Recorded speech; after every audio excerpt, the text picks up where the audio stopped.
Hi, my name is Shaun Wilken. I'm the Strategic Solutions Specialist at Insights. And today we're going to talk about free trade agreements, specifically for the frozen and ambient potato industry. So our business environment is getting more turbulent. It's a VUCA environment. And what does that mean? It means that it is volatile, uncertain, complex, and ambiguous. Now, what does that mean with regards to trade? It means that determining trade tariffs is a complex process. This is why we have the WTO. But this is not enough. So if we take everything at the WTO as multilateral trade agreements, then there's also bilateral trade agreements, which is country to country. But then on top of that, there are regional free trade agreements. And this is where groups of countries are negotiating with other groups of countries. We have defensive trade measures, and here you can see things like anti-dumping duties, safeguard duties, and other countervailing measures as well to protect trade.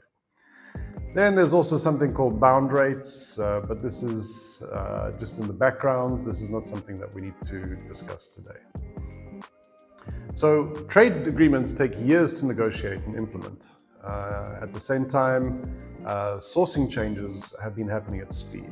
The best example here is when Russia invaded Ukraine, and we saw that the wheat and sunflower oil needed to be sourced elsewhere. And then on top of that, Russian energy needed to be sourced elsewhere as well. Now, trade tariffs are also being currently negotiated at speed, and these are all bilateral trade agreements, which are a little bit faster than free trade agreements. This is putting stress on the system because rhinos don't like to run fast. And when you look at all of the global trade, and imagine this is a visual based on fictitious data, but if you imagine that each one of these represents thousands or millions of transactions, then we start to understand that making changes to these in a complex system like this requires commercial considerations, supply chain considerations, financial considerations, and this is quite a lot of work for all the people involved. And the net result of that is that this is a lot of work for employees, but this also comes at a substantial cost for companies. And the impact of this is that we're seeing both inflation and increased rates of burnout as well. So anticipating these changes to your supply chain is the only real solution that you can put in place. In other words, expect the rhino. So let's start with bilateral trade agreements. The country-to-country ones, Canada, UK as an example, the US and China, which is more of a trade war, and then India and the EU, as well as India and the US. And India is being quite busy at the moment because they also have a free trade agreement with the UK, with Australia. They're currently discussing with the UAE and with FTA as well.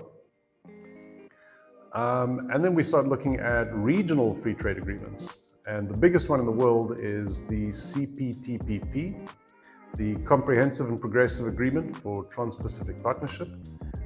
There's the RCEP, the Pacific Alliance, and then a mega deal, which is Mercosur and EU together. And Africa effectively has a continental free trade agreement in place since January 2021.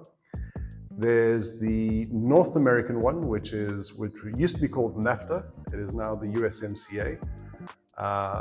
We also see the UK in discussion with GCC and ASEAN expanding the scope of their agreement. So the biggest in the world is CPTPP. And the question here is, although China has applied, they're still waiting for ratification on this agreement, and this is going to have a big impact on this agreement. At the same time, China has other associations, in this case BRICS, with Brazil, Russia, India, South Africa. And that's not all, because Egypt has joined recently, so has Ethiopia. Iran, the UAE, Indonesia, and then lastly, Saudi Arabia as well. But this is not a free trade agreement. This is an economic partnership that does not cover trade. So this is out of scope for our conversation today. So back to bilateral and regional and defensive trade measures. And we can unpack these a little bit more because this is where the devil is in the details. But this is not in scope for today. And non-trade barriers like subsidies, phytosanitary, quotas, embargoes, and barriers to trade, we won't talk about today. What we will talk about instead is the collective impact of all of these, leading to highly unstable market conditions, where you have long-term changes and short-term changes interfering with each other and causing a very unpredictable market. That we can see the effects of this in economic volatility, tariff ambiguity, political uncertainty, inflation volatility, and regulatory complexity. Now, what does that mean to you strategically? Because if you had to follow these, you'd be moving left and right all the time. Where's that nice long strategic straight line where you anticipate these and you roll through them? In other words, how do we see the bigger picture? How do we spot the rhino? And I think the first thing we do is we start seeing who the major players are. So the main players here are the US, the EU, China, the UK, India, and Australia. And we can see who the playmakers are, definitely on the bilateral side with the US and with India. We see the UK needing new trade partners after Brexit. Australia is really playing a big game with multilateral agreements. And then at a more slower pace, we have the EU and China who are playing the long game on trade. Now, how can we make all this complex information easily digestible and accessible? So let's put a confrontation matrix in place where we look at the importers from these various zones, and we compare that to the major exporting zones globally. So the EU-Mercosur deal is the largest one on the table here. It's effectively two groups of countries coming together, and this represents a total of 40% of global trade in 2024 on frozen and ambient potato. This presents a possible threat to the EU as the tariffs decline over time. And in year 7, this could open up opportunity for Brazil and Argentina to export to the EU with no tariffs in place. So they would see a tariff reduction of 14% down to 0. In return, the EU gets a reduction of 12% to 0% into Mercosur. But this agreement is not final, so we're still waiting to see the tariff list and what the impact of this is going to be. Then we have the CPTPP, which is quite clear, except we don't yet know what China's role in this is going to be, and this would affect frozen potato. We look at the USMCA, which I'm calling volatile because of the current bilateral trade agreements that are happening at speed with the US. This creates a potential opportunity for other zones to export to Mexico. India's trade to the US is still in negotiation, and China is unlikely to benefit from this with the ongoing trade war with the US. Then we get to the RCEP, which favors Australian and Chinese product. And there is an opportunity for Australia to export at no tariff to China. But this has already been concluded in the China-Australia FTA, in the bilateral one. And then we have the Pacific Alliance. So the opportunity here to export to Mexico has been taken off the table because frozen and ambient potato are excluded from the Mexican tariff reductions. Colombian product could be more competitive as a result of this. Then we have the African Free Trade Agreement, and although this covers many countries, it only represents 1% of global trade, and definitely favoring Egypt and South Africa, with some small regional opportunities opening up in the interim. Then we have the India-EU Free Trade Agreement, and this is 36% of global trade. Now, this is still in negotiation and could see the tariff for the EU into India being reduced from 35% to 0%.